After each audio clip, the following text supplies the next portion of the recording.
há pouco, quando nós estávamos ali na sala, orando, e antes de começar a oração, eu agradeci, aliás, ao pastor Herbert pela oportunidade. Ele me deu de estar aqui essa noite, uma noite muito especial para mim, porque essa semana estou completando 20 anos que aqui cheguei na igreja.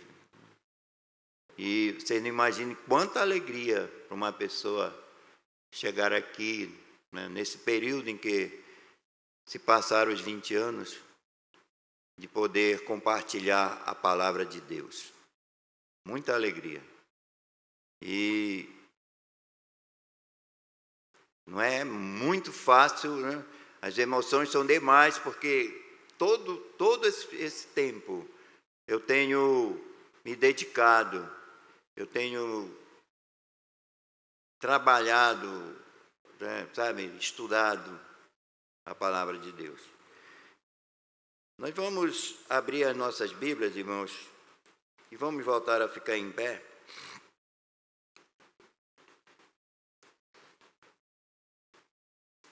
Nós vamos ler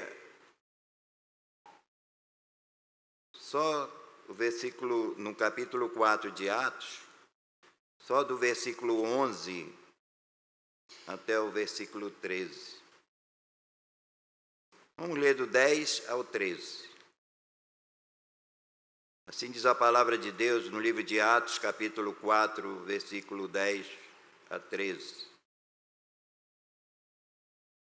Tomai conhecimento vós todos e todo o povo de Israel, de que, em nome de Jesus Cristo, o Nazareno, a quem vós crucificastes e a quem Deus ressuscitou dentre os mortos, sim, em seu nome é que este está curado perante vós.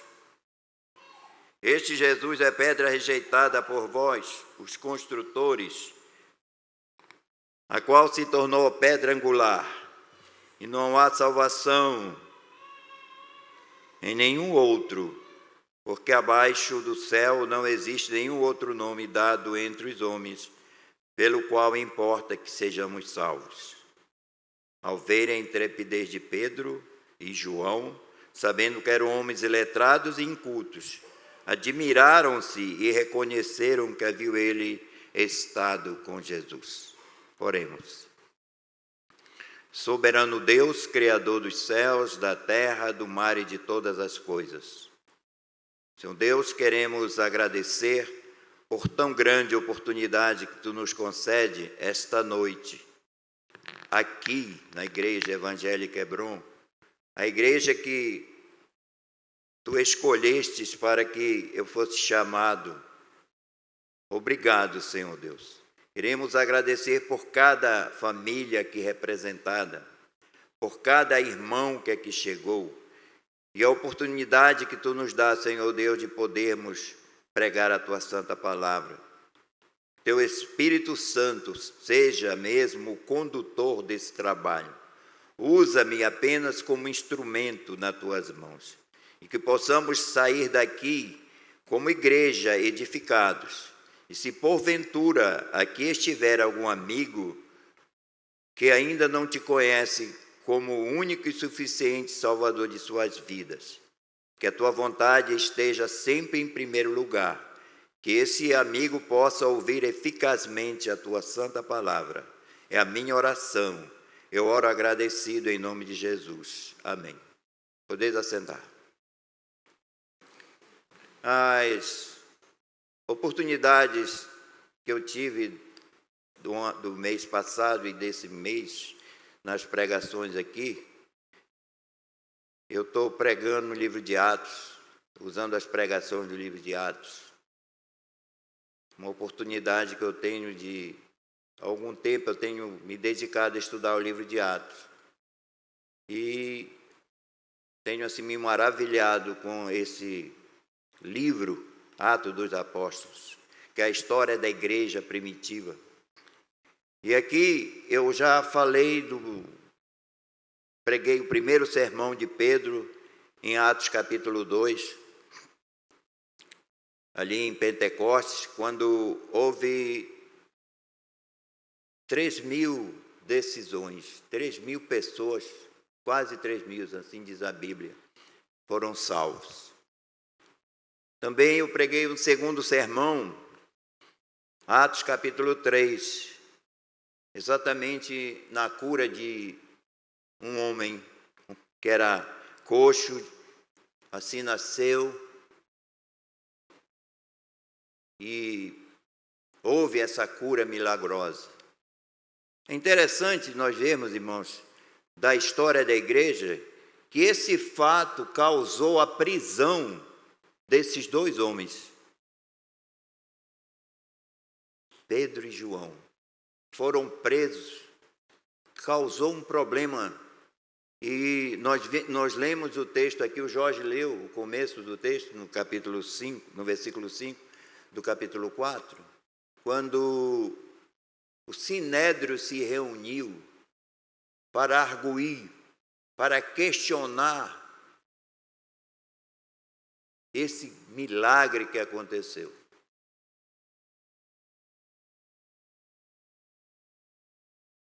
Quando a primeira vez que eu li esse livro, eu me lembro que eu li esse versículo aqui, 4:22. Eu vou ler, vocês acompanhem. Eu estava vendo aqui, esse versículo diz assim: ora, falando desse homem que foi curado, ora, tinha mais de 40 anos aquele em que se operara essa cura milagrosa. Aí tem uma aspas, eu escrevi e botei assim, Heraldo, fecha aspas. Está aqui, há não sei quantos anos aqui, né, que eu fiz, eu não sei se estava, acho que uns 15 a 16 anos, quando eu cheguei aqui estudando esse livro, aí eu botei nas aspas, Heraldo, porque exatamente um homem como eu, que cheguei aqui 48 anos, e eu me identifiquei com esse homem aqui, esse homem coxo, que foi curado. Irmãos, é valoroso ver as promessas de Deus serem cumpridas nas nossas vidas. Mas aqui nós vimos, esses dois homens serem arguídos, como eu estava falando, serem arguídos pelo Sinédrio. O Sinédrio era composto de 70 membros, e ali eles, no versículo 7, ele diz assim: e pondo-os perante eles, os arguíram, com que poder ou em nome de quem fizestes isto?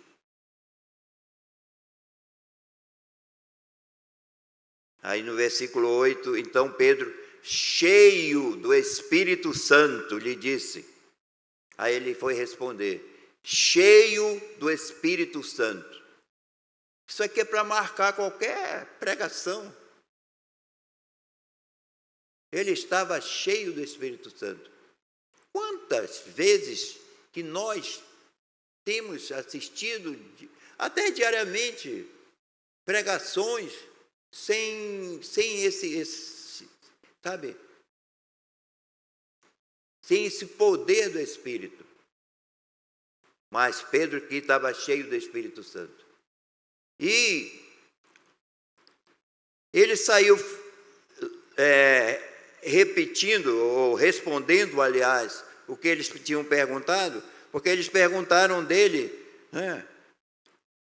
em nome de quem que eles fizeram isso? E de todos esses sermões que nós já pregamos aqui, nós vimos que Pedro nunca se colocou como um milagreiro, nunca se colocou como o homem que fez isso, porque todas as pregações que ele fez, ele disse que ele não fez isso, foi em nome de Jesus que aconteceu o milagre da quase 3.000 conversões no dia de Pentecostes. Mais 2.000 agora com essa pregação que ele fez. Pedro sempre se colocando como um servo, se colocando como sendo usado somente por Deus. Irmãos, no versículo 12, ele diz assim, vamos ler 11. Este Jesus é pedra rejeitada. Aí ele vai falar de Jesus para o Sinédrio. Esse Jesus é pedra rejeitada por vós, os construtores, a qual se tornou a pedra angular. Versículo 12, e não há salvação em nenhum outro, porque abaixo do céu não existe nenhum outro nome dado entre os homens, pelo qual importa que sejamos salvos. De fato, a preocupação de Pedro era mostrar para o Sinédrio quem é Jesus. E essa tem que ter sido sempre, e vai ser sempre, a preocupação de qualquer pregador sério, quando for falar das Escrituras Sagradas. Nós aprendemos isso. Nós vamos sempre dizer, assim diz o Senhor. E a preocupação de Pedro aqui era explicar, era falar de Jesus para eles. Irmãos, quando eu cheguei agora estudando, e não há salvação em nenhum outro, não há salvação em nenhum outro. Nós estamos vivendo os dias em que as igrejas não estão preocupadas nessas questões da salvação verdadeira.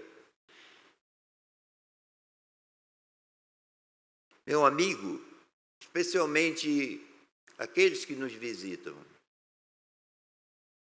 eu quero fazer uma pergunta. Faço-te uma pergunta mais importante da tua vida. A tua alegria ou a tua tristeza, por toda a eternidade, depende da tua resposta.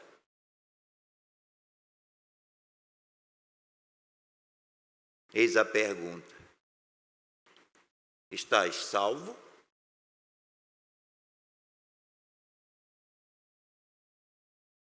Veja bem, eu não estou te perguntando se és membro de uma igreja, mas sim se você já é salvo. Sim, se você já é salvo. Não estou te perguntando se és um homem de bem, com conduta moral, mas sim se estás salvo. Essa é a pergunta. Porque ninguém pode gozar das bênçãos de Deus na eternidade se não for salvo.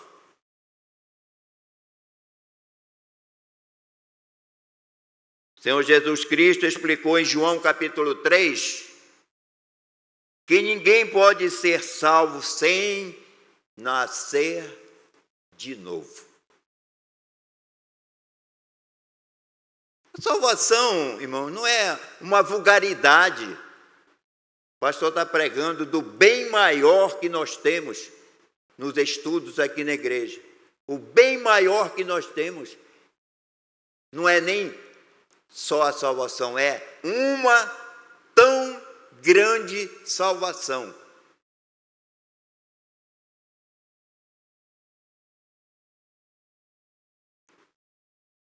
Nós passamos esse mês quase ouvindo aos domingos, até nas terças-feiras, pastor Heber sempre falando desse bem maior. E muitas vezes nós não temos nem entendimento o que é isso. Pedro diz que não há salvação em nenhum outro. Vocês imaginam como é que está igrejas aí oferecendo salvação que não é em Jesus? Ninguém pode ser salvo se não nascer de novo. Isto é, sem possuir uma nova vida espiritual que é dada por Deus. Nós precisamos, irmãos, entender essas verdades e caminhar para ela, nos apoderar dessas coisas de Deus. A Bíblia, a palavra de Deus, é nos apresentada num único plano de salvação, muito simples, e através dele você pode ser salvo, quem não é salvo, hoje mesmo. Em primeiro lugar, meu amigo, tens que reconhecer que és um pecador. Pois a Bíblia afirma: não há justo, nenhum sequer. Não há distinção. Todos pecaram e destituídos estão da glória de Deus. Romanos, capítulo 3, 10, 22 e 23. Não há a possibilidade de seres salvos se não reconheces que é um pecador. Quantas vezes temos visto? Eu já ouvi várias vezes, pastores, só te falta colocar a pessoa, não fala que ele é pecador, e só te falta uma coisa: Jesus Cristo. Vem para Jesus Cristo, sabe? Sem deixar que ele possa reconhecer que ele é um pecador.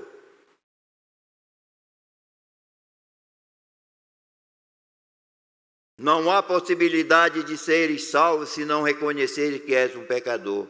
Do contrário, não precisarias desta salvação. Mas Deus diz que tu, como todos, és um pecador. E porque és um pecador, estás condenado à morte. É a Bíblia que fala: o salário do pecado é a morte. Tiago diz que o pecado gera a morte. Tiago, capítulo 1, versículo 15. Isso significa que estás separado de Deus. Estás separado de Deus. E separado, irmãos, ficarás no inferno para sempre. Não existe meio termo. O problema é que estão ensinando. Eu já ouvi até falando que Deus é brasileiro. Que Deus... Eles querem colocar que Deus é brasileiro porque o brasileiro sempre dá um jeitinho daqui, dali, para arrumar. Né? Mas com Deus não é assim.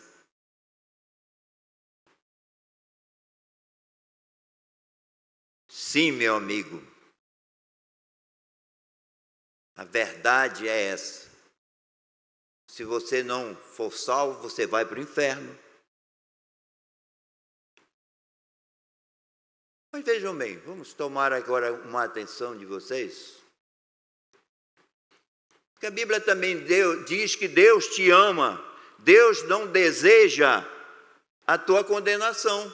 João 3,16 diz: porque Deus amou o mundo de tal maneira que deu seu Filho unigênito, para todo que nele crê, não pereça, mas tenha a vida eterna.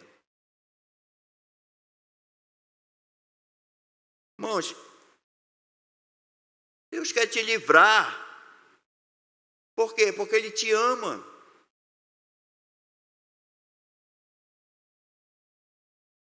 Ele enviou o seu único filho, irmãos, seu único filho, Senhor Jesus Cristo, para ser o teu substituto, para levar os teus pecados e morrer em teu lugar.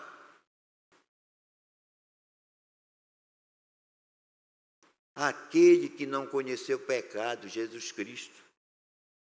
Ele o fez pecado por nós, para que nele fôssemos feitos justiça.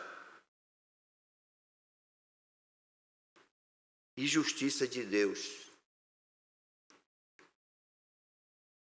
Carregando Ele mesmo em seu corpo sobre o madeiro os nossos pecados.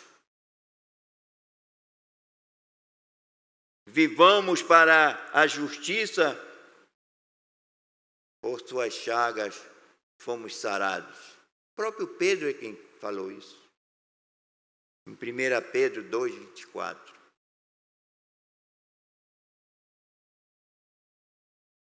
Não poderemos de maneira nenhuma compreender. Muitas vezes nós temos dificuldade de entender essas coisas. Mas os nossos pecados forem, Deus afirma na sua palavra, aliás, que isso acontece. Os teus pecados, meu amigo,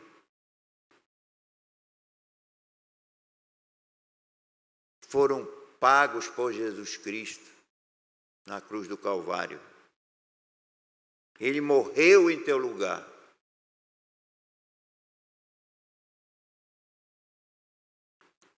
É verdade que Jesus tinha que morrer. Ele tinha que derramar o seu sangue para poder salvar-nos. A vida da carne está no sangue, a Bíblia diz. A vida da carne está no sangue.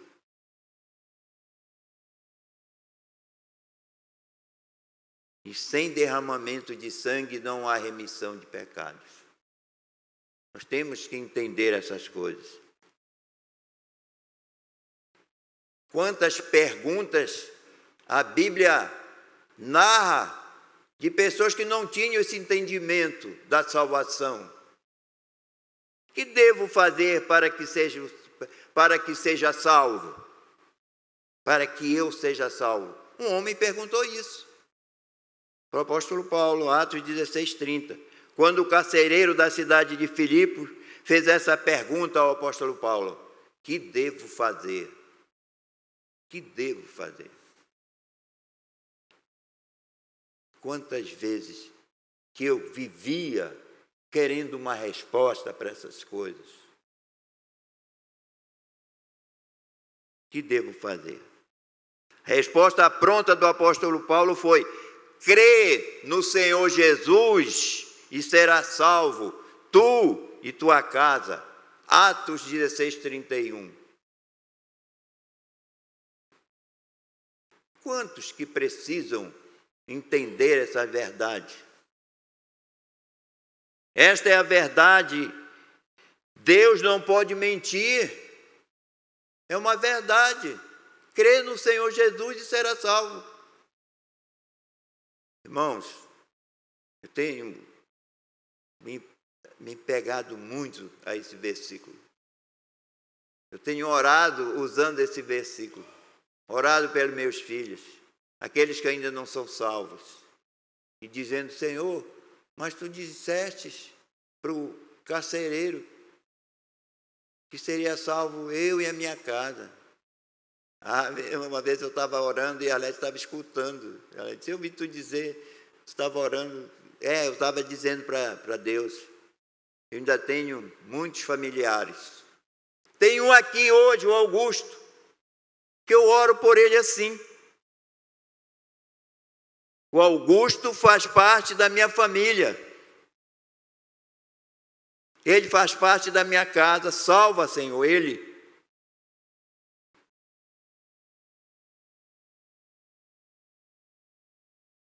Irmãos, esta é a verdade de Deus que não pode mentir. Basta que creias em Jesus.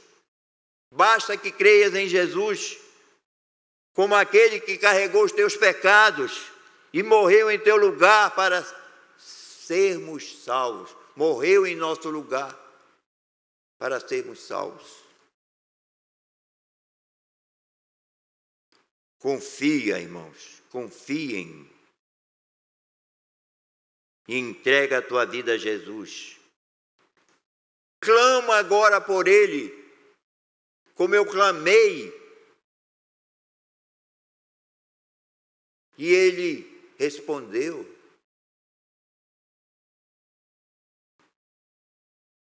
todo aquele que invocar o nome do Senhor será salvo. Romanos 10, 13.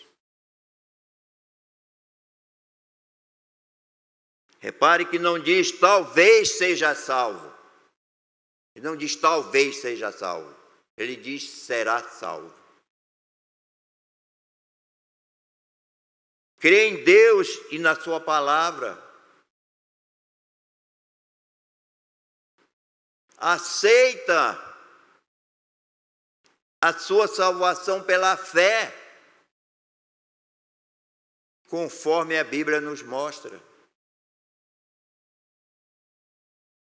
Crê e será salvo.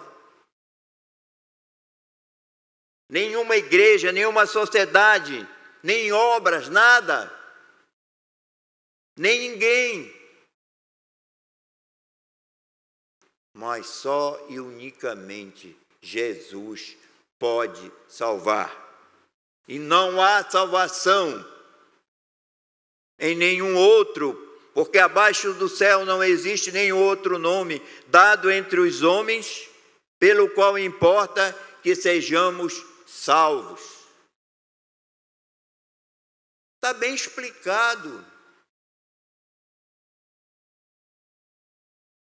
Nós, seres humanos, como sempre, queremos complicar, arrumando alguma coisa, sabe? Algum quebra-galho.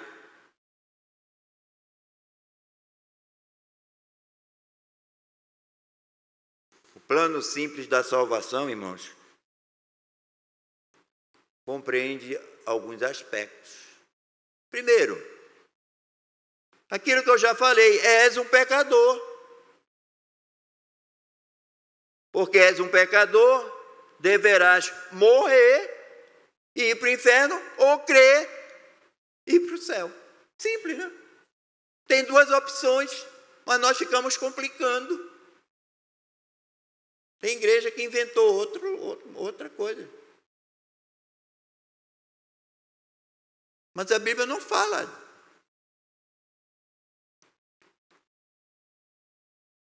Porque és um pecador, deverás morrer ou crer em Cristo. E o salário do pecado, eu vou repetir, é a morte. Ou com Cristo ou sem Cristo.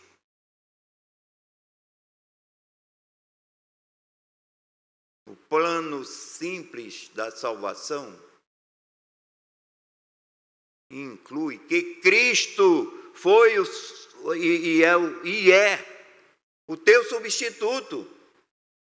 Morreu em teu lugar, no meu lugar.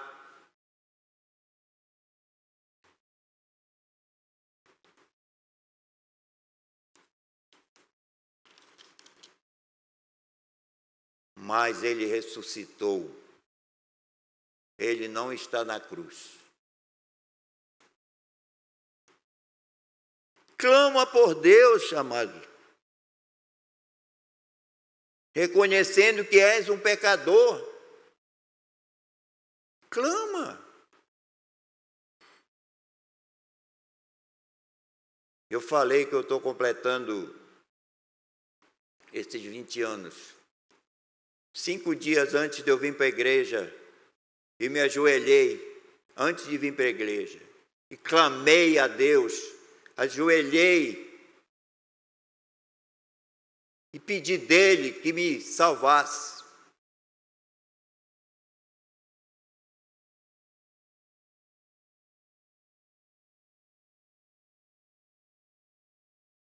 Eu me lembro que eu narro isso aí. Algo aconteceu. É lá onde o Jorge mora agora. Eu não estava mais nem lá embaixo, na minha casa. Lá em cima. Ajoelhei. Eu disse tanta coisa para Deus. Algumas eu me lembro. Dizendo, eu quero ter uma vida diferente. Eu quero ser um bom pai. Eu quero ser um bom amigo. Eu quero comandar minha família.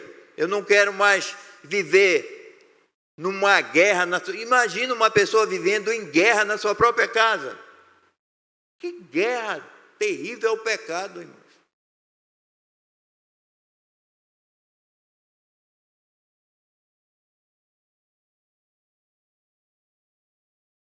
Clama por Deus, reconhecendo que és um pecador. E pede-lhe que tenha misericórdia de ti. E Ele te salva. Pelo amor de Jesus. Crê então na sua palavra e pela fé e aceita a salvação. Aceita a salvação. Eu fico imaginando a luta que nós temos em querer que alguém conheça Jesus. E essas pessoas imaginam coisas, a gente vai lá e as pessoas dizem o que eu dizia antes. Isso aí é otário. Esse aí fizeram a cabeça dele, agora ele quer fazer a minha. Imaginem 20 anos vivendo com Jesus. Que diferença!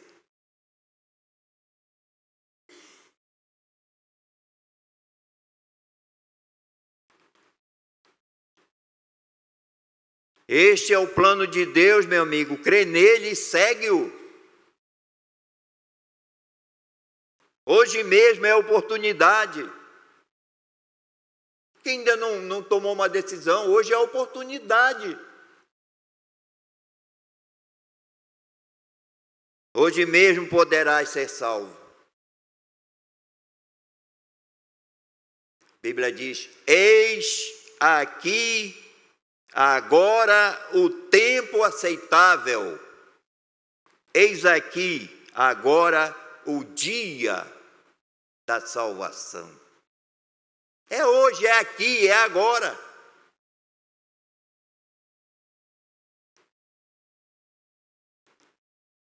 Eu tenho conversado com as pessoas e cada resposta. E as pessoas ficam brincando. Mas eu estou novo e eu tenho mais tempo, eu quero viver mais. Sabe nem se vai amanhã estar vivo.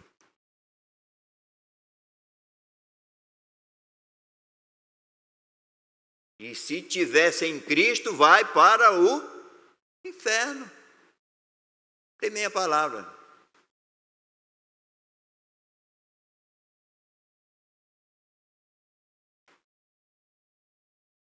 Não presumas do dia de amanhã, porque não sabes o que produzirá o dia.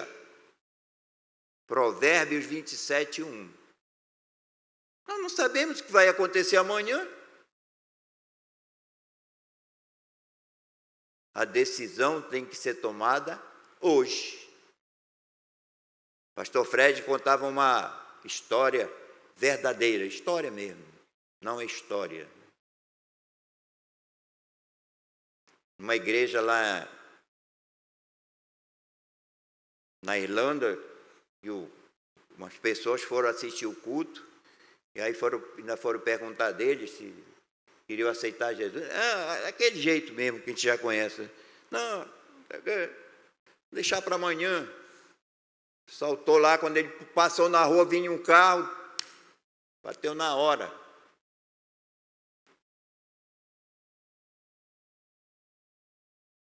Não presumas do dia de amanhã.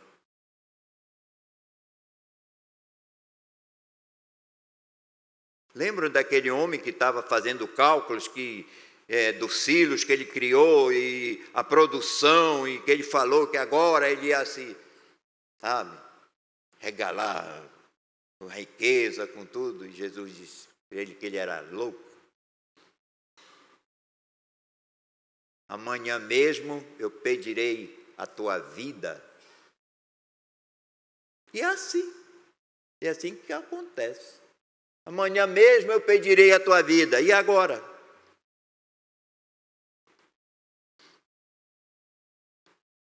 Amigo, não abandones o assunto desta pregação, até que possas entendê-lo completamente.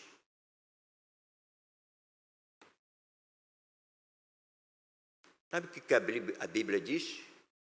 A tua alma tem mais valor do que tudo no mundo. Que aproveita o homem ganhar o mundo inteiro e perder a sua alma? Que daria um homem em troca da sua alma? É a Bíblia que diz isso, irmãos.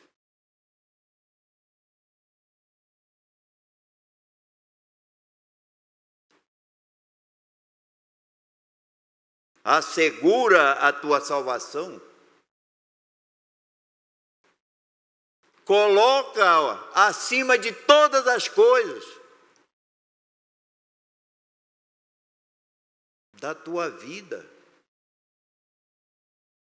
Mas não. O povo não quer saber disso, quer saber de salvação, quer viver segundo o curso do mundo, segundo a voz do mundo.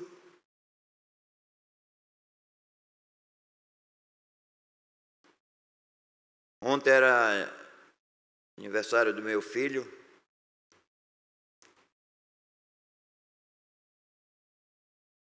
E quando nós voltamos para cá, para casa, nós saímos daqui do culto de oração, aliás, foi na sexta-feira. Saímos do culto de oração, voltamos para cá, para casa. Quando nós entramos aqui na principal do Japim, já era umas 10h30, 11 horas, não podia nem passar na rua. Aqui, a principal do Japim ali, sabe? Nós não estamos em época de carnaval, e estava tipo um carnaval, no meio da rua. Escola de samba e tudo, sabe? Sim, de gente. Na rua a gente tem que ir bem devagar com o carro para não bater em ninguém, tudo. Certo. Assegura a tua salvação, coloca acima de todas as coisas da tua vida. Se não fores salvo, não entrarás no reino dos céus. Pensa isso. Se não for salvo, não vai entrar no reino dos céus.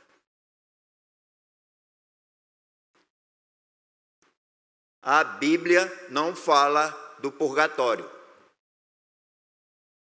Essa é a verdade. Não existe purgatório.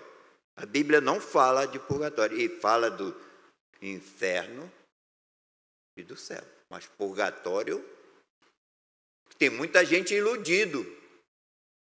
Não, eu vou para o purgatório, lá eu tiro lá um tempo lá e pago minhas dívidas lá, depois eu pulo para o céu. Pula nada, meu irmão.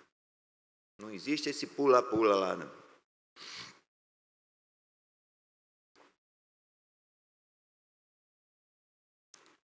Irmãos, se não fores salvo, não entrarás no reino dos céus. E perderás tudo.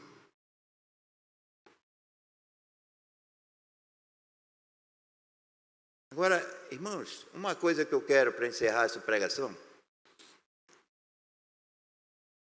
Quero colocar aqui aqueles irmãos que já foram salvos.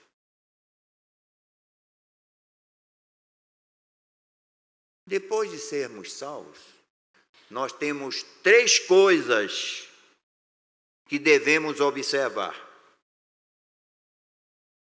para o nosso crescimento espiritual. Orar. Primeiro, orar.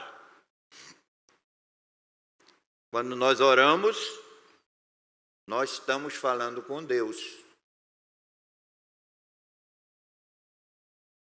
Ler a Bíblia. Ler a Bíblia. Aí o que é que acontece? É Deus falando conosco. É Deus falando conosco. Testemunhar a outros, falar da salvação que encontramos em Jesus. Aí nós estamos falando por Deus. Portanto, todo aquele que me confessar diante dos homens, também eu o confessarei diante do meu Pai, que está nos céus. Pensem bem. Orar é falar com Deus. Ler a Bíblia é Deus falando conosco. Se nós mantermos constante comunhão, nós vamos manter constante vida espiritual.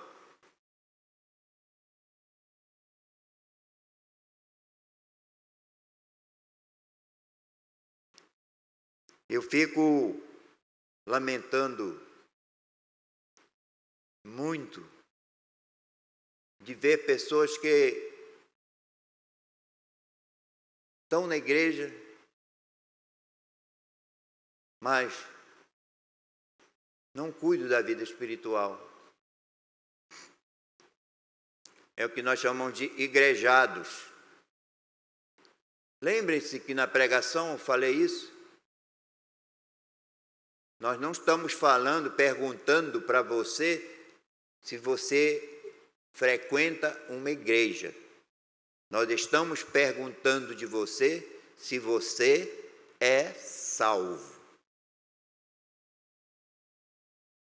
Irmãos, que Deus coloque essa palavra nos nossos corações. Que nós possamos sair daqui sabendo destas coisas. Sabendo que existe o céu e o inferno. Sabendo que quem não é salvo, nós sempre falamos que existem duas classes de pessoas, os que estão em Cristo e os que estão com Cristo. Os que estão sem Cristo vão para o inferno. E os que estão com Cristo, tem que ser claro isso aqui. Então, que Deus mesmo coloque essa palavra nos nossos corações. Vamos orar. Senhor Deus, muito obrigado pela Tua santa palavra, Pai. Sabemos que ela é viva, ela é eficaz, ela não volta vazia. Pai, muito obrigado, porque aprendemos através das Sagradas Escrituras, da Tua palavra. Não só aprendemos, como ouvimos aquilo que Tu nos fala, através das Sagradas Escrituras. Que esta noite seja memorável para nós, no sentido de que vamos cada vez mais entender a necessidade que temos de orar, a necessidade que temos de ler a Bíblia, a necessidade que temos de testemunhar, de ser e de dar um bom testemunho como crente, em todos os lugares, não só levar a mensagem, mas nós mesmos possamos ser epístolas vivas, a nossa vida, nosso procedimento, cada dia melhor. Obrigado, Senhor, por cada amigo que aqui chegou. Que possam tomar uma decisão hoje à noite. Fica conosco, nos abençoa. Em nome de Jesus. Amém.